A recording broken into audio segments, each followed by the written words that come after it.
Stop for a moment. Imagine you are deep in the Grand Canyon. It's 1909. You see a hole high up in the rock wall. You climb in, and suddenly, the world changes. Just think about that for a second. What if everything we've been taught about ancient history is wrong? What if ancient Egyptians actually made it to America thousands of years before Columbus? Well, this incredible story suggests they did, and that the proof is hidden deep within the Grand Canyon. So where does this wild story even come from? Well, it all starts with a headline. Not just any headline, mind you, but a huge, sensational report right on the front page of a major newspaper. And it promised to completely rewrite history as we know it. Let's get specific. The date was April 5th, 1909. The paper? The Arizona Gazette. And the story they printed? Wow. It was about a discovery so absolutely mind-blowing, you have to wonder how it ever got forgotten. And look, I want to be clear here. This wasn't some tiny article buried on page 27 next to the ads. No way. This was the lead story. It was designed to grab everyone's attention, to shock the world. And for a little while, it absolutely did. Okay, so here are the basics from the newspaper article. It talks about this explorer, a guy named G.E. Kincaid. And he wasn't just some random adventurer. He was supposedly working for the Smithsonian. So he's rafting down the Colorado River, and he spots something, an opening, way, way up, like 2,000 feet up a sheer cliff face. I mean, almost impossible to get to. But he does it. He climbs up there, and what he finds is, well, it's not a natural cave. He says it was a man-made entrance. It wasn't a cave, was it? It was a city. A city that shouldn't exist. So what Kincaid claimed he found on the other side of that entrance, this is where the story goes from just a cool discovery to something, well, something that should be totally impossible. He talked about this massive network of tunnels and rooms, an enormous underground citadel. Get this, he figured it was big enough to house 50,000 people. Imagine that. He said all these passageways shot out from a central chamber, kind of like the spokes on a giant wheel. But here's the real kicker. The stuff he found inside, it made no sense for the American Southwest.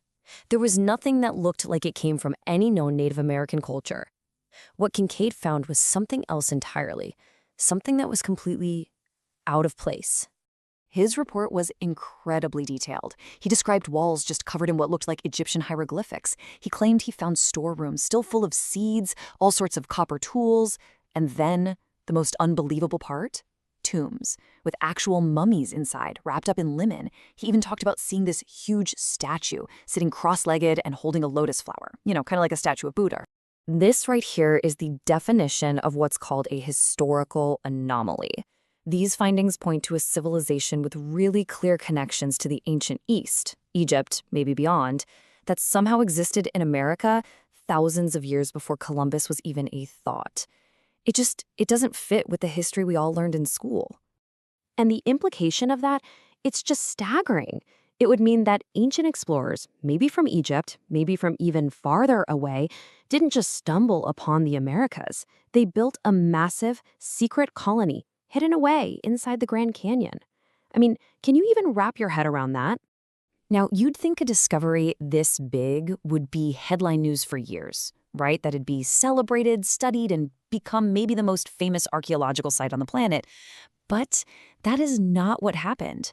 Instead, the story and the city itself, they just disappeared. And this right here is where the cover-up story really begins. The allegation is that almost right away, the Smithsonian institution just denied everything. Flat out. They said they had no record of anyone named G.E. Kincaid ever working for them, no knowledge of any expedition, no discovery, nothing. Think about it. Hieroglyphs on the walls, mummies in the shadows. But then, the Smithsonian supposedly steps in, and the entrance, it just vanished.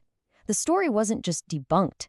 The theory is that the location itself was completely erased from the map.